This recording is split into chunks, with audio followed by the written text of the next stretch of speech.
দেশের বহুজাতিক ব্যবসায়ী প্রতিষ্ঠান বেক্সিমকো ১৯৭০ সালে যাত্রা শুরু, যাদের পণ্য রপ্তানি হয় ৫৫টি দেশে। শেয়ার বাজারে রয়েছে সবচেয়ে বড় বিনিয়োগ।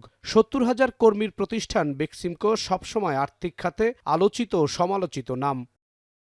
বেক্সিমকোর কর্ণধার সালমান এফ রহমান একাধিক মামলায় কারাগারে রয়েছেন।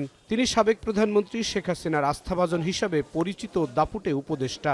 অভিযোগ আছে, আওয়ামী লীগ সরকারের আর্থিক খাতের একক নিয়ন্ত্রণ ও কর্তৃত্ব ছিল সালমান এফ রহমানের হাতে। গ্রুপটির বিরুদ্ধে সবচেয়ে বড় অভিযোগ শেয়ার বাজার কেলেঙ্কারিতে জড়িত থাকা ও বিপুল অঙ্কের ঋণ আত্মসাৎ করা।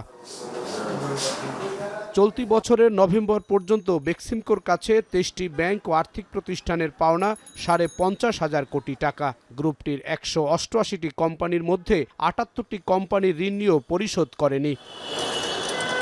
বাংলাদেশ ব্যাংকের দেয়া এই প্রতিবেদন রোববার বিচারপতি ফারাহ মাহবুব ও বিচারপতি দেবাশিস রায় চৌধুরীর হাইকোর্ট বেঞ্চে উপস্থাপন করা হয়। শুনানিতে কেন্দ্রীয় ব্যাংকের আইনজীবী জানান, দেশের আর্থিক খাতের এত বড় অনিয়ম ও দুর্নীতির বিষয়ে তদন্ত করে ব্যবস্থা নেওয়া দরকার। পরবর্তী শুনানির জন্য ২২ জানুয়ারি দিন ধার্য করেছে উচ্চ আদালত। গ্রুপের অন্তর্ভুক্ত কোম্পানিগুলোর টোটাল লোন লায়াবিলিটি ছিল ৫০,০৯৮.৩ করোড় টাকা, যার মধ্যে ক্লাসিফাইড ছিল ৩১,০৭৫.৬৭ কোটি টাকা।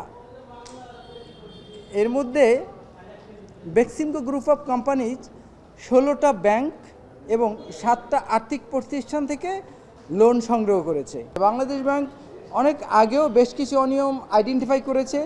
ইদানিং পরখ করতে গিয়ে বেশ কিছু অনিয়ম, এবং এই অনিয়মগুলো ইলিগালিটিস অ্যান্ড ইরেগুলারিটিস দুইটাই, অনিয়ম এবং বেআইনি, এই দুইটাই তারা আইডেন্টিফাই করেছে।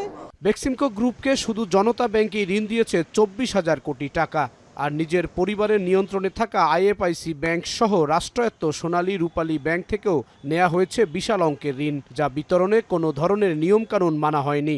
স্বেচ্ছাচারিতার সর্বোচ্চ একটা উদাহরণ ব্যাংকিং খাতে এটাকে বলা যায়, যে জনতা ব্যাংক যার ক্যাপাসিটি সে প্রায় ১৫-২০ গুণ বা তার চেয়ে অধিক সে লোন দিয়েছে একজন কাস্টমারকে।